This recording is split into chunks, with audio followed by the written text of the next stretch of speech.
¿Qué tal? ¿Cómo les va? Bienvenidos a esta charla. Esto más que una entrevista va a ser una charla y seguramente va a ser algo técnica. Pero es la pregunta que todos nos estamos haciendo. Hemos visto en los titulares de los diarios que se ha implementado lo que se llama el nuevo Código Procesal Penal. Y el título que nos deja, o la incógnita que nos deja es, ¿se van a resolver los crímenes en un plazo de 6 meses? Esto es lo que nosotros vamos a charlar a continuación con el doctor Mariano Arcas, él es director de la Escuela de Litigación Oral Penal de la Universidad San Pablo T. Y tenemos muchísimas dudas para consultarle. Doctor, ¿cómo le va? Bienvenido a los primeros. ¿Cómo estás, Mariana? Buenas tardes y buenas tardes a la audiencia. Un gusto poder volver a compartir con vos. Bastante bien y bueno, abierto a las preguntas que sean necesarias para aclarar lo máximo posible, bueno, toda la dinámica de este nuevo proceso penal. Empecemos por lo que más expectativas genera en la gente. No estamos hablando solamente de homicidios, estamos hablando de robos, de asaltos, de toda clase de delitos en realidad. ¿Se van a resolver en 6 meses? ¿Por qué surge esta duda? Con respecto al plazo, que más o menos lo hablábamos ayer de forma bastante escueta, el plazo puesto es el plazo máximo de investigación, el cual puede ser prorrogado hasta 3 veces. Cada prórroga es de 4 meses. Existe la posibilidad de que se prolongue aún más el proceso de investigación en caso de delitos complejos. La cuestión no es de la resolución o no, sino la cuestión es de la necesidad de la resolución rápida de los procedimientos de justicia criminal, por el hecho de que no solamente el ciudadano de a pie o digamos la sociedad en general necesita este afianzamiento rápido de la justicia, sino también lo necesita la persona que está imputada. Y en esto me permito, digamos, meterme un poquito más técnico, porque este proceso penal acusatorio de corte adversarial que dispone la provincia de Tucumán a través de la ley 8933, es en realidad un código acusatorio de segunda generación, se le llama, en la cual, además de oralizar todo el proceso, reconoce una serie de derechos que ya tenían las víctimas, pero ahora los reconoce expresamente, le da una participación activa, pero también trata de equilibrar específicamente los derechos de la víctima, del fiscal como acusador público, representación de la sociedad, y del imputado, no como un órgano de prueba, como antes se lo veía, como aquel al cual se lo sometía a confesiones, a tortura, sino como un sujeto de derechos sometido a proceso. Y en realidad este proceso está, digamos, te lo hago como una especie de balanza en la cual se trata de mantener lo más equilibrado posible la eficacia del punitivismo estatal, o sea, la eficacia de la fiscalía para investigar a alguien, perseguirlo penalmente, juzgarlo y condenarlo, y el garantismo de evitar que esas condenas, esas persecuciones penales sean injustas. Esto viene de una máxima de hace mucho tiempo que se dice: es preferible que 100 o 1000 culpables salgan en libertad a que un inocente sea condenado. Si un inocente es condenado, el sistema de enjuiciamiento criminal falla. Y es por eso que esa celeridad permite que no solamente la víctima tenga una respuesta más rápida con relación al proceso, sino que la persona sometida a un proceso sepa cómo va a resolverse el mismo, si va a ir a juicio, si no va a ir a juicio, si existen salidas alternativas o no, en el menor tiempo posible, y se deje de lado esta inseguridad, que tiende también a ser una inseguridad jurídica, de no saber qué me va a pasar. Y en esto no lo pongo, digamos, desde un punto de vista de que puede generarse impunidad. Impunidad se generaba antes con el viejo sistema, y era una impunidad de doble sentido. Impunidad para las víctimas que no accedían a procesos judiciales, a juicios orales, que son, digamos, el momento más importante y más público en materia de un proceso penal, por la amplitud probatoria, por los argumentos que se esgrimen, sino que tampoco el imputado llegaba a tener una resolución. Y si el imputado era una persona que en definitiva era condenada, también una persona quiere ser condenada lo más rápido posible, más allá de que su situación sea mala, quiere tener esto lo más rápido posible, porque también le permite comenzar a cumplir su condena lo más rápido posible, y en teoría, entendida la pena, no como un fin de castigar y de maltratar a aquellos que han infringido la ley, sino como una herramienta de la justicia restaurativa para que los reinsertemos, resociabilicemos y rehabilitemos socialmente a esas personas, para que vuelvan a la sociedad mejores, no peores. Entonces es importante que eso se dé lo más rápido posible. Entonces esta era esta doble impunidad para las víctimas de los delitos y para los imputados, porque había situaciones en las cuales los imputados eran sometidos a procesos extremadamente largos, en los cuales terminaban absueltos.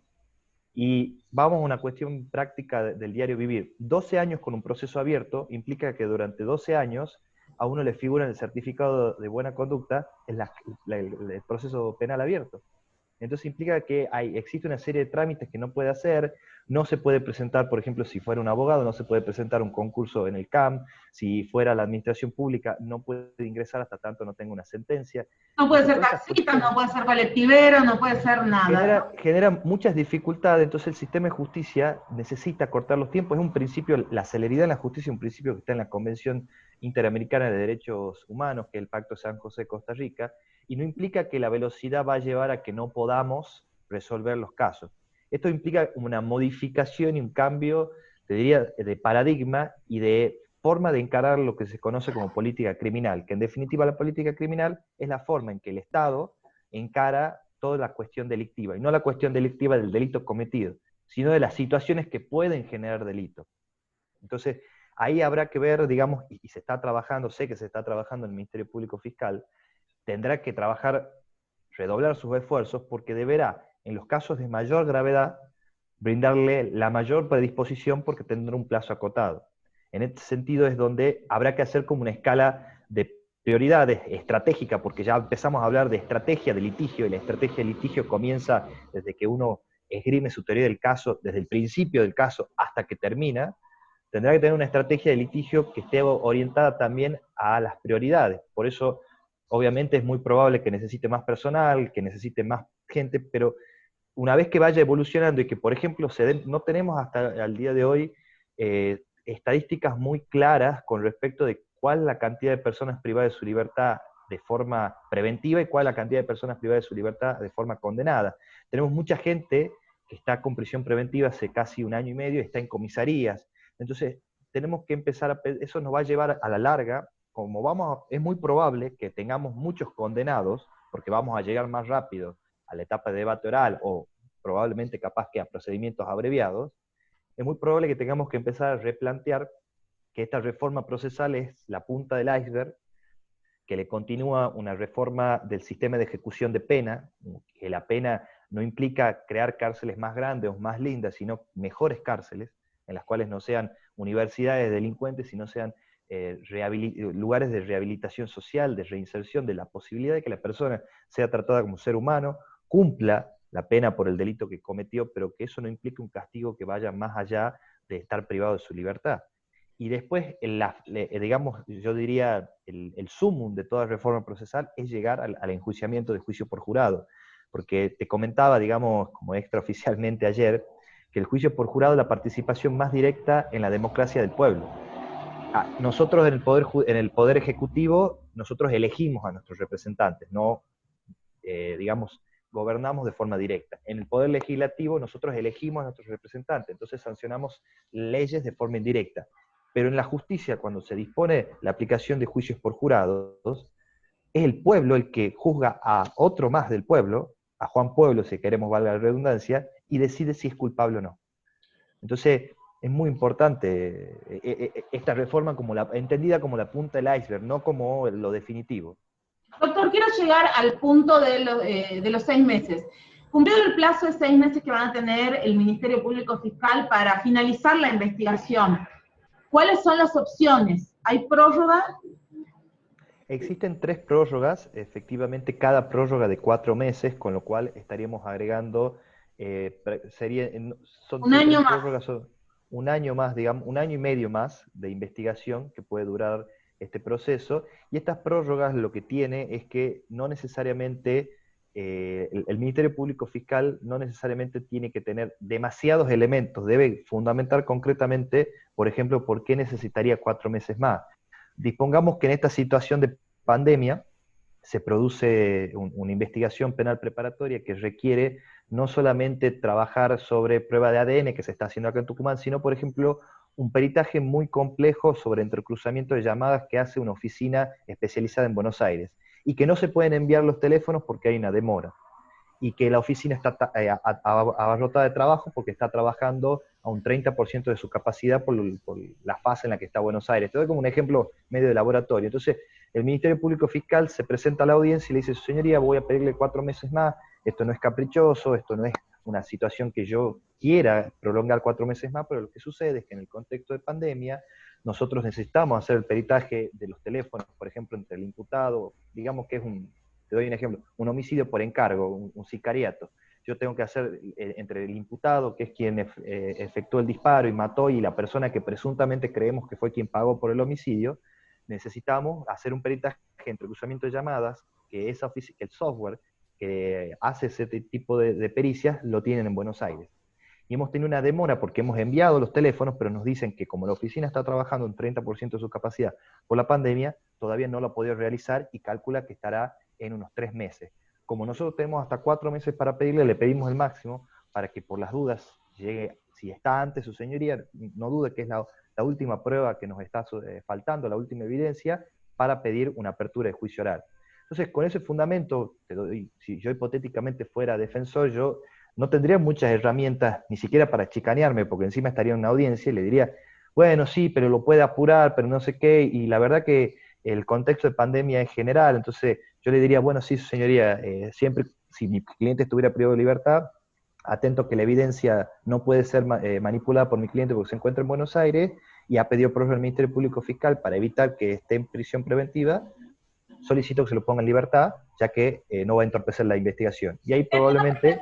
Si la prueba se demora, hay causales para pedir la prórroga. Pero es un ejemplo de laboratorio, no puede ser millones de ejemplos. Que es el de los prófugos. Nosotros cuando tenemos un prófugo, tenemos con homicidio, ¿cuánto es el tiempo que podamos perseguirlo penalmente? 12, 15 ¿Qué pasa con los prófugos? El prófugo puede ser perseguido mientras dure el plazo de prescripción del delito que disponga en el Código Penal. Si no me equivoco, es el artículo 67 y el 67 bis establecen los actos interruptivos. Uno de esos es cuando la persona se sustrae de la justicia, se suspende el plazo. O sea, si yo no puedo a una persona imputarle penalmente un delito porque no lo puedo encontrar porque se haya prófugo, entonces no comienza a correr el plazo de prescripción. Cuando el autor es desconocido, voy a citar, por ejemplo, el crimen de Pamela Laime, que prescribió, pero se pudo mantener abierta la causa a cerca de 15 años. Eso es, digamos, eso se mantuvo, digamos, porque existen actos interruptivos de la prescripción, es decir, por ejemplo, la citación a juicio, el requerimiento de apertura a debate, la declaración del imputado. Bueno, el Código Penal tiene una serie de actos procesales que son propios del Código Procesal Federal, por ejemplo, dice indagatoria, pero hace la referencia a cualquier otro acto similar.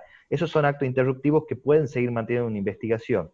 En las cuestiones de los autores desconocidos surge una gran problemática que no es solamente relativa a lo procesal, es también relativa a el ejercicio de la política criminal en conjunto que haga el Ministerio Público Fiscal con el Ministerio de Seguridad y todos los ministerios que puedan aportar datos para armar bases de datos suficientemente ricas para que se pueda hacer un entrecruzamiento que nos permita, por lo menos, acercarnos a la persona que probablemente haya sido, o algún sospechoso que haya estado en el día del hecho.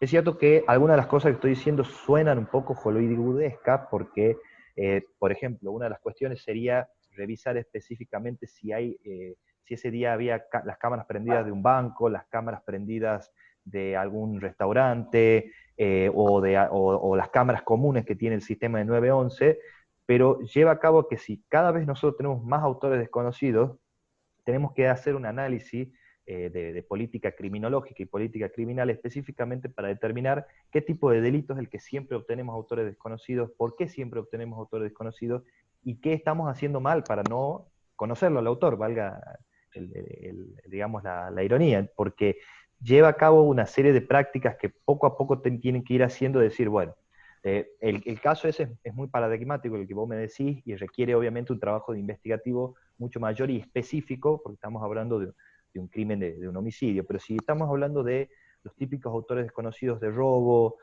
autores desconocidos de hurto... Estoy hablando de los homicidios, si no nos merecemos como sociedad mantener investigaciones abiertas, aunque sea por el plazo de la prescripción, cuando no sabemos quién es el asesino. No, eso también es otra cuestión que te aclaro. En el nuevo proceso, el plazo de prescripción recién empieza a correr a partir de que la defensa es notificada del decreto de apertura de la investigación. Con lo cual, si yo no sé quién es el autor, yo puedo seguir investigando hasta que se me vence el plazo de prescripción. Puede mantenerse la investigación. El plazo de 6 meses es cuando existen 3 posibilidades de hacer una audiencia de formalización de cargos que se llama, que es el primer acto formal que se da, la primera audiencia que se da en el marco de este nuevo proceso. Puede venir la persona privada de su libertad porque ha sido aprendida en flagrancia, es decir, cometiendo el delito o con rastros del delito, o cuando haya habido un riesgo que haya generado la necesidad y emergencia de que se lo detenga a la persona sin orden judicial. Puede venir privado de su libertad por una orden judicial, una orden de detención, o puede venir libremente por una simple citación cuando se le notifica el decreto de apertura. De cualquier manera, si se notifica el decreto de apertura, a las 24 horas subsiguientes se hace la audiencia de formalización, si está en libertad, y si está privado de su libertad, es sumamente necesario que dentro de las 24 horas se dé esta audiencia. Cuando se ha dado esta audiencia, recién ahí comienza a correr el plazo de la investigación, porque recién ahí yo formalmente le digo a la persona que está siendo investigada, yo te estoy investigando. Entonces recién ahí tengo 6 meses, con lo cual el Ministerio Público Fiscal, si no tiene identificada a la persona, no es que está apurado por esos 6 meses, sino que puede trabajar tranquilamente y decir, bueno, yo tengo en un homicidio agravado, o un homicidio simple, tengo el máximo, un homicidio agravado, que es 20 años, tengo mucho tiempo para investigar, lo que no quita que me tendría que agotar todo el tiempo.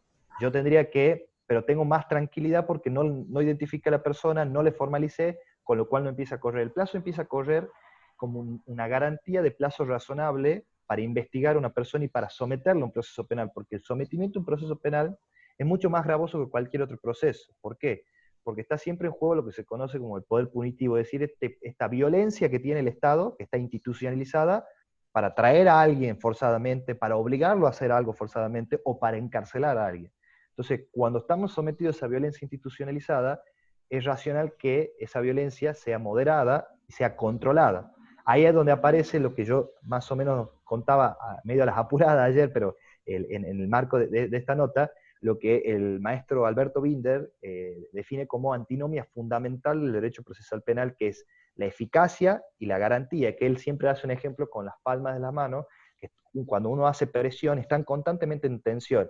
Esta tensión a veces no es positiva, no es buena, es estresante cuando uno está del lado de la defensa y de frente tiene el fiscal, pero forma parte de evitar que personas inocentes sean juzgadas, perseguidas penalmente de forma injusta y sobre todo sometidas a prisiones preventivas o a veces hasta condenas. Hay un caso hace poco que en Misiones de una chica que estuvo 8 años presa, que la Corte Suprema de Justicia anuló el fallo entendiendo que no había habido ninguna prueba, que salió en libertad, estuvo 2 años en libertad y lamentablemente fue asesinada hace 2 meses en una situación, de una tragedia, porque la verdad que ella se había constituido como una luchadora en materia de derechos humanos, de derechos de la mujer y sobre todo de las personas juzgadas injustamente, pero para eso surge esta garantía. O sea, muchas veces se habla de garantismo como una mala palabra, en realidad el garantismo no es una mala palabra, confunden a veces garantismo con abolicionismo. El abolicionismo es decir, vamos a hacer desaparecer todas las penas y no vamos a condenar a nadie. El garantismo dice, no, sí, hay gente que tiene que ser condenada, o sea, la pena tiene un fin, más allá del resocializador, también es una forma de imponerle una responsabilidad a la persona que cometió un delito e infringido la norma. Pero nosotros tenemos que tener una serie de garantías constitucionales que dispone nuestra Constitución Nacional que impida que esa forma de condenar o las prisiones o las persecuciones penales se apliquen de forma totalmente arbitraria, porque imagínese que este sistema acusatorio, que es un sistema que viene del sistema del common law, o sea, del derecho anglosajón de Estados Unidos, y específicamente de Inglaterra, porque en Inglaterra tenían juicio por jurado hace mucho tiempo, es una forma de rebelión contra el monarca, porque el inquisitivo, el viejo, el monarca, se imponía sobre sus súbditos, entonces el súbdito que no estaba de acuerdo con el monarca, en un momento lo mataban, y después cuando se logró racionalizar la aplicación de la pena de muerte, se lo metía en prisión. Pero en una prisión, digamos, que ahí metían al que estaba loco, al que no estaba loco, a las mujeres con los hombres, a los niños, era todo. Entonces surge el sistema acusatorio, surge también el juicio por jurado, como una especie de rebelión al monarca, de decirle, no voy a dejar que vos me juzgues, yo si alguien me va a juzgar, va a ser el pueblo, pero el pueblo su forma de juzgamiento y de persecución penal va a ser controlada, va a ser moderada, va a ser, digamos, racional, porque si no, no se va a aplicaría de forma desmedida. Si bien acá el código establece la posibilidad de juicio por jurado, este sistema completamente oral hace que, por ejemplo, en comparación al sistema acusatorio de primera generación que impuso la ley 6203, la investigación en realidad estaba completamente dominada por el fiscal, a tal punto que uno le pedía prueba al fiscal y el fiscal te decía sí o no. Y si te decía que no, el juez de instrucción era el que podía resolver, que en su gran mayoría resolvía diciéndote que no, porque entendía que no era la etapa de instrucción para hacer estos planteos, sino que el debate oral por la amplitud probatoria. Prácticamente es que de memoria uno de los decretos que me salían a mí. Ahora ya la cuestión cambia, porque el Ministerio Público Fiscal ya no tiene un expediente, el juez tampoco tiene un expediente, ya hay un legajo, que es como una carpeta de investigaciones totalmente desformalizada, no está foliada, no hay secretarios que den fe de las actas, sino que el Ministerio Público Fiscal en su buena fe procesal dice, yo esto es lo que hice, tome defensa, está obligado. Cada cosa que hace el Ministerio Público Fiscal está obligado a mí, en mi carácter de defensor, a mostrármela.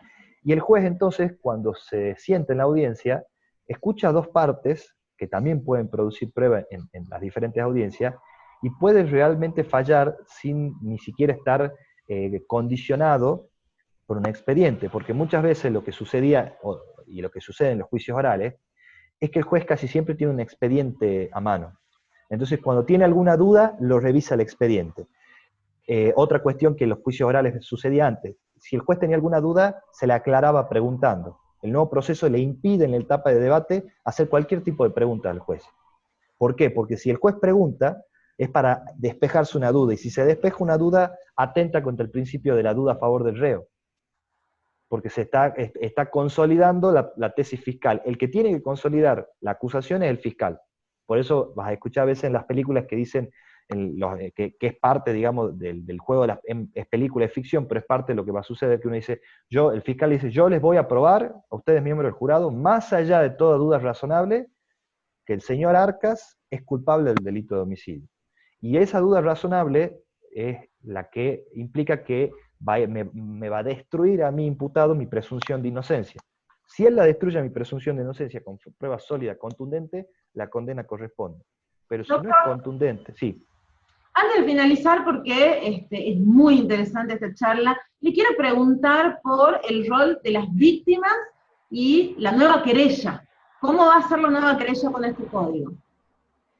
El rol de las víctimas ha sido un tema muy discutido específicamente en todas las reformas procesales en América Latina, porque la víctima fue dejada de lado sucesivamente, porque se entendió que todo el proceso era un trámite y que la víctima era un nombre más en el trámite. Luego estas nuevas reformas empezaron a darle más derechos, no le dieron más derechos, le reconocieron derechos ya existentes y los dejaron participar, y este código específicamente les permite una participación tan activa, a tal punto que, por ejemplo, cuando el Ministerio Público Fiscal le llega una denuncia, lee la denuncia, ve la evidencia recolectada y decide aplicar, por ejemplo, por un criterio de oportunidad, decide desistir de la acción, es decir, dice, yo no voy a investigar, inmediatamente se le pregunta a la víctima si se quiere constituir como querellante, porque el fiscal va a desistir, se llama una audiencia, y en la audiencia el fiscal le dice a la víctima, señora víctima, yo voy a desistir de esta acción, entiendo que no puedo perseguir. El juez le dice a la víctima, ¿usted quiere ser querellante? ¿Usted quiere continuar esto? Sí, yo, y en principio puede decir, pero no, me opongo, no me voy a constituir en querellante todavía. Perfecto. Ahí irá, si el juez considera de que debe continuar la investigación, mandará al fiscal regional, y el fiscal regional, que será como un jefe de todos los fiscales por debajo del ministro fiscal, le cambiará el fiscal y dirá, usted, señor fiscal, investigue, porque yo, el fiscal regional, creo que hay que investigar y le ordeno. Si el fiscal regional dijera, yo no quiero investigar, la víctima puede constituirse como querellante, o si ya lo fuera como querellante, en una audiencia le dice al señor juez, yo voy a investigar. Y el juez está obligado, si mal no recuerdo, creo que es el artículo 30 y el artículo 88 de la ley 81-33, soy medio malo con los números, así que me perdonarás en eso, Mariana, le dice, ¿usted quiere ser querellante? Sí, bueno, ahora declaro convertida la acción pública, que era el titular del Ministerio Público Fiscal, en una acción privada, cuyo titular es usted, señor querellante, y puede continuar la investigación. Entonces, todo el proceso que podría haber seguido el fiscal, ahora sigue la querella. Yo te daba un ejemplo, digamos, digamos, anecdótico, pero real, digamos, de Buenos Aires. Hubo un caso en Buenos Aires que me comentó un colega que es defensor regional, que le tocó defender en juicio por jurado, que fue la querella privada, la que sostuvo la acción penal, la que fue al juicio por jurado y la que logró la condena, cuando el fiscal había desistido. Con lo cual le da una posibilidad de decir, bueno, si el fiscal no quiere investigar, no investigue. Yo quiero investigar, yo víctima voy a procurarme justicia. Y obviamente el código lo prevé, eso habrá que ver con reglamentaciones, prevé mecanismos para que la víctima también acceda a abogados, en la medida de lo posible, abogados de la matrícula, que puedan brindarle los servicios en su carácter de representante legal, como representante del particular ofendido, y continúe la investigación con todos los pasos del proceso como si fuera fiscal. Eso es lo que nos está diciendo para una de nuestras principales preocupaciones, que es la división entre víctimas pobres y víctimas con poder adquisitivo, que existe ahora y que esperemos no se agrave y que funcione este sistema de asignarles representación legal a las víctimas, pero no está funcionando en este momento. Sí, yo creo que eso es un desafío específicamente para el Colegio de Abogados y para nosotros los matriculados, que debemos empezar a entablar convenios, vínculos con el Ministerio de Seguridad, con el Ministerio de Justicia y con el Ministerio Público de la Defensa, para elaborar una suerte de, te diría, fondos comunes en los cuales se provea de dinero para honorarios y abogados matriculados defiendan a víctimas y también a imputados que no puedan proveerse, porque la realidad, y una realidad muy triste, pero es verdad lo que vos decís, la división de víctima pobre y víctima rica se traslada de igual manera a imputado rico e imputado pobre.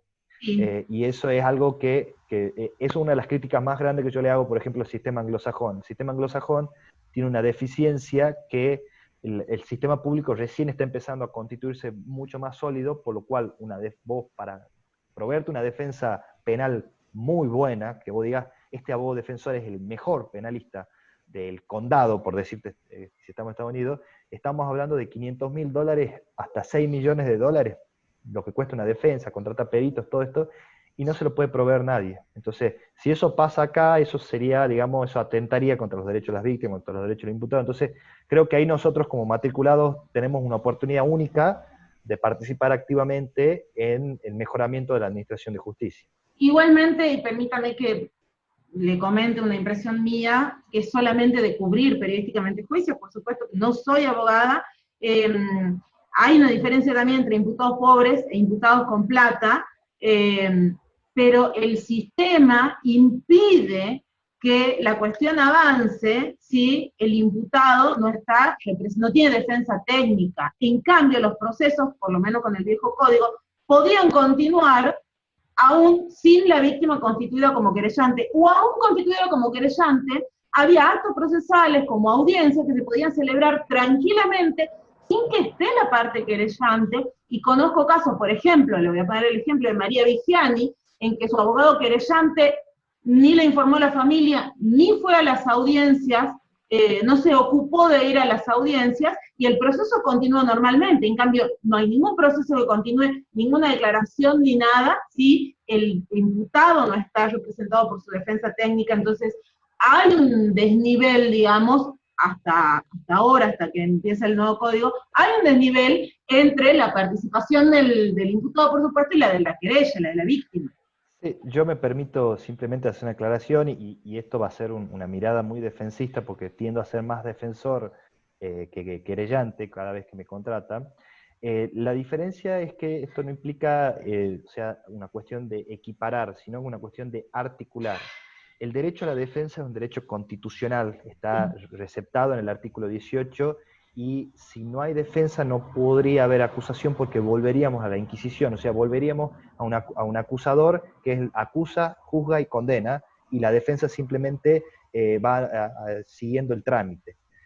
La víctima, ahora que toma una relevancia, necesita ser articulada en este proceso para que se entienda que requiere representación, y en caso de que no pueda proveerse representación o no estén articulados los medios, el Ministerio Público Fiscal debe de entender que es el representante directo de la víctima. El fiscal representa los intereses de la víctima, más allá de la sociedad víctima de un delito grave. pero representa los derechos de esa víctima, o sea, representa los derechos de esa mamá que su hijo fue asesinado, de su hija que fue abusada sexualmente, porque en ese sentido sí le tiro un par de puntitos al sistema anglosajón. El sistema anglosajón, por ejemplo, no tiene la figura del querellante, porque entiende que el Ministerio Público Fiscal es abogado del distrito y por lo tanto abogado de la víctima. Entonces, el trabajo que se hace con la víctima, obviamente hay falencias, pero en algunos estados, el trabajo que se hace con la víctima del fiscal es muy importante. Yo te comentaba como ejemplo, en el caso de O.J. Simpson, más allá de que la fiscalía lo pierde, cuando la fiscalía va a dar la conferencia de prensa, el abogado del distrito, el jefe del distrito, va a dar la conferencia y hablan después los fiscales que habían litigado, estaban sensiblemente tocados y afectados por el hecho, a tal punto que se ve tanto en la serie de televisión que está en Netflix como en las grabaciones reales, se ve que se termina abrazando los dos fiscales con los padres de las víctimas, llorando ambos porque habían perdido. Porque el fiscal entendió de que era el caso suyo, era el caso de la víctima, y eso implica que tiene que tomar, digamos, mayor valor a la participación de la víctima, pero mayor conciencia del Ministerio Público Fiscal de que no solamente representa intereses de la sociedad, representa intereses de una víctima que ha sido, digamos, objeto de un delito y que busca justicia, y que también debe tener la posibilidad de explicarle por qué en algunas circunstancias será posible o no hacer justicia, pero para que la gente entienda, porque la gente, una de las grandes críticas, y con esto, digamos, me someto a las preguntas, o si querés cerrar, una de las grandes críticas que se le hace al sistema de juicio por jurado, se dice, la sociedad argentina no está preparada, la sociedad argentina no es suficientemente educada. Y en realidad, las provincias donde está funcionando bien, uno se sorprendería el compromiso cívico que tiene la gente, y el entendimiento que tiene del rol, y eso es porque también se tomaron el trabajo de explicarle, de capacitarlos, de enseñarles, y hay que dejar un poco de subestimar a la gente, y uno, tanto como defensor como fiscal, tiene que salir a dar la cara. El defensor tiene que salir a explicar, miren, mi cliente no es que está libre de culpa y cargo, mi cliente se presume inocente. Y yo se lo digo, ¿por qué se presume inocente? Porque si usted, señor, fuera perseguido por un delito y usted estaría seguro que es inocente, usted quisiera que todo el tiempo se presuma su inocencia hasta que sea destruido en juicio. Entonces, no es una cuestión de que yo estoy defendiendo por defender, sino que estoy diciendo, no, hay que tener un poco más de empatía porque los roles pueden estar invertidos. Y con la víctima lo mismo, es decir, señora víctima, yo la quiero escuchar, quiero saber qué es lo que usted piensa y quiero que me diga, porque esto es lo que vamos a hacer nosotros en el caso. Discusiones de estrategias, mayor participación, a tal punto que en algunos casos la víctima podría estar hasta con el mismo fiscal en la audiencia, si no tiene dinero, si no está articulado todavía el sistema de provisión de querellante, que yo creo que debe ser articulado de forma urgente, pero podría estar sentado con el fiscal porque el fiscal es su abogado. Pero bueno, es una lucha que se tiene que hacer en articulación, pero siempre respetando el derecho fundamental de la defensa en juicio, pero también articulándolo con el derecho de las víctimas a ingresar al proceso y obtener justicia. Doctor, han pasado casi 40 minutos de esta conversación, realmente le agradezco muchísimo la predisposición, esto da para mucho más, por supuesto, y vamos a seguir tratando de entender este nuevo sistema que va a cambiar realmente todo, que ya está implementado en Concepción. Lo vamos a continuar al tema. Quiero agradecerle muchísimo su predisposición, lo comprometo para otra charla cuando ya lo veamos en funcionamiento y nos surjan más dudas, seguramente vamos a volver a usted. Cuando quieras, Mariana, te agradezco un montón que me hayas citado. La verdad que a mí sirve mucho, digamos, expresar todas estas cuestiones que en realidad parecen estar solamente reservadas a los abogados, pero en realidad involucran a toda la sociedad y es muy importante que lo sepan. Espero haber sido claro. Muchos saludos y agradecimientos a la audiencia que nos vaya a ver y un especial agradecimiento a vos que me brindas este tiempo. Muchísimas gracias. Muchísimas gracias. Paso entonces el doctor Mariano Arcas aclarando un poquito o dejándonos también muchas más dudas. Vamos a ver cómo funciona en la práctica este nuevo sistema. Muchísimas gracias a todos por habernos acompañado y van a encontrar más información en losprimeros.tv.